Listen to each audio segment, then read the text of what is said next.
Welcome back. It's estimated that more than 23 million Americans suffer from substance use disorders, but only 10% of them seek treatment.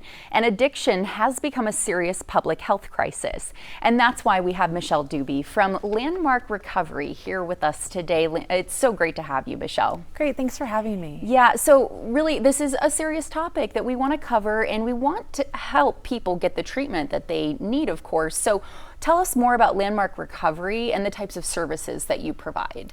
Yeah, well, we have a location here in Denver. It's actually located in Aurora. We're coming up on about a year of operation, so pretty excited to have been serving the community during that time.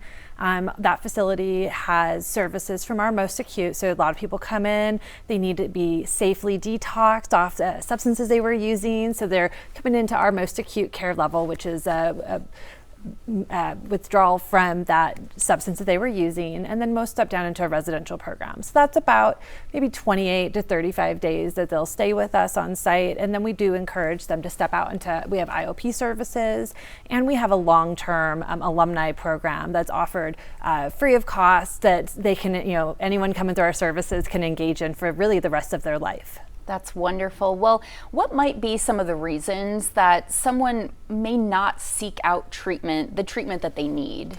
I would say the biggest is stigma.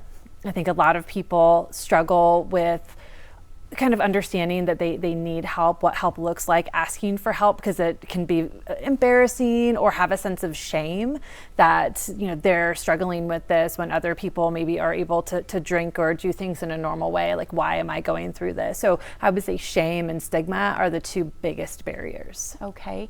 Is there also potentially a financial aspect to it that would hold them back? It would be, a deterrent to them getting the treatment they need. Yeah, I think a lot of it is, how much is it going to cost to go into, a residential setting to get those services?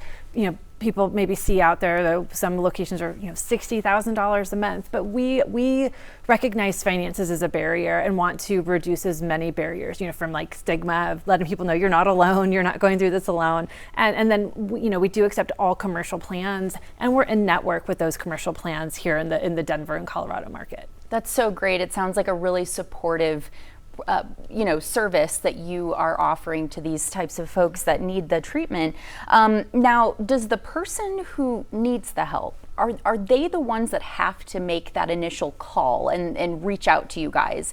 Or could concerned family members get involved? What does that look like? Yeah, I think we see it both ways. I think a lot of times it takes a lot of bravery and a lot of strength to be the one reaching out for those services. And we oftentimes see a spouse, mom, concerned siblings, friends being the one making that first call and getting that person connected.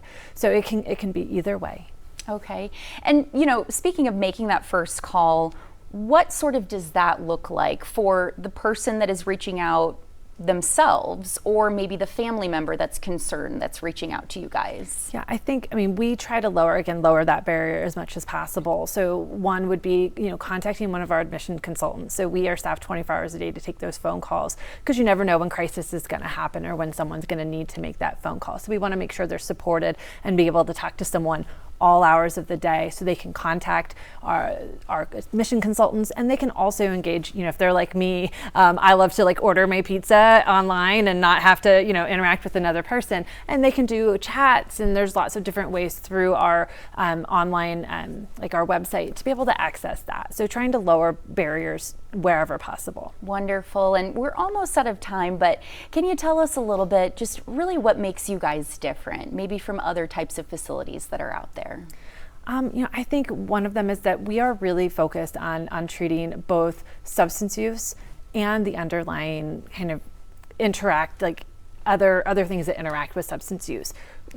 Number one being trauma, super trauma informed, trauma focused. People go, well, which came first, the trauma or the substance use? Doesn't really matter. They're both here, and their level of interaction is really super significant. So our entire clinical program is based around helping someone identify that they've had some level of trauma, or there's something else going on, anxiety, depression, and that's really, interacting with their substance use on a really significant level. Wonderful. Thank you so much for all that you're doing to help folks out there. And if you or someone you know needs help with overcoming addiction, please call the folks at Landmark Recovery at 720-702-9994. You can also visit landmarkrecovery.com for more information. Their admissions consultants are available at all times. They paid for this segment.